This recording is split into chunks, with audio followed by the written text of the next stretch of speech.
আজ তৈরি হবে মায়ের হাতের বাংলা সেমাই। আমার মা ছেলেবেলা যেভাবে বাংলা সেমাই মানে বাংলা সেমাইয়ের জর্দা বা ঝুরি সেমাই যাই বলি তা যেভাবে রান্না করতেন, সেটা অতিথি আপ্যায়নে হোক কিংবা যে কোনো পার্বণ বা ঈদ হোক, তো যাই হোক আমার মা যেভাবে রান্না করতেন আজ সেভাবে আমি আমার মতো করেই করব। তো আমি এখানে বাংলা সেমাই মানে লম্বা সেমাইটি নিয়েছি 100 গ্রাম চিনি নিয়েছি, 100 গ্রাম ঘি নিয়েছি, আর পানি নিচ্ছি 1 কাপ। সব কিছু একসাথে মিলিয়ে আমি চুলো ধরিয়ে দিচ্ছি। ইচ্ছে হলে 1 চিমটি লবণ নিতে পারেন, আবার নাও নিতে পারেন। তো যাক, এই সময়টি যেহেতু ভাজা থাকে তো সেক্ষেত্রে আলাদা ভাজার দরকার পড়ে না, আর ভাজা না থাকলেও খুব মানে অসুবিধা হবে না, কারণ একটু নরম নরমই তৈরি করা হবে। নর্মালি যে সেমাইয়ের জর্দা ঝরঝরে থাকে এটা সেরকম হবে না। তো যাক, সব কিছু একসাথে দিয়ে চুলোয় জাল ধরিয়ে দিয়েছি। ঠিক সেমাইয়ের ঝরঝরে জর্দাটাও কিন্তু এভাবেই করা হয়। তো আমি এর সাথে দেখতেই থাকুন, আমি আর কিছু স্পেশাল কিছু অ্যাড করব। তো কয়েক মিনিটের মধ্যে 2-3 মিনিটের মধ্যেই পানি শুকিয়ে যাবে এবং সেমাই রান্না হয়ে যাবে। এখানে আমি 2 টুকরো দারুচিনি এবং 1 টুকরো এলাচ দিচ্ছি।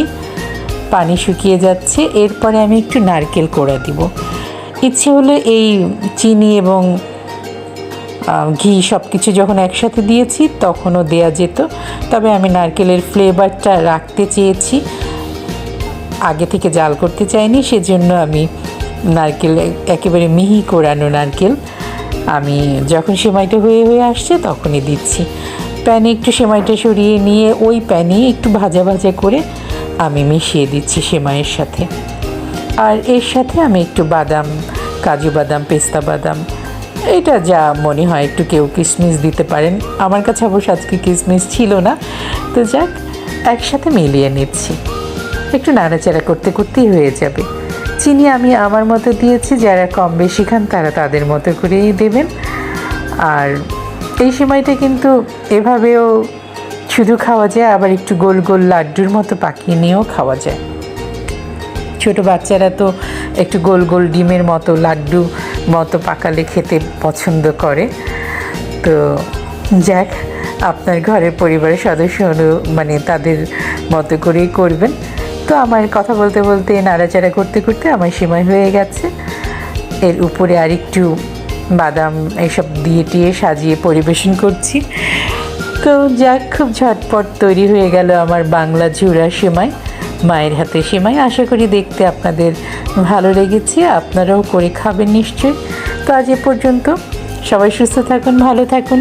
ছোট্ট সহজ রেসিপি, কিন্তু মায়ের হাতে ছোঁয়া আছে তাই দেখালাম।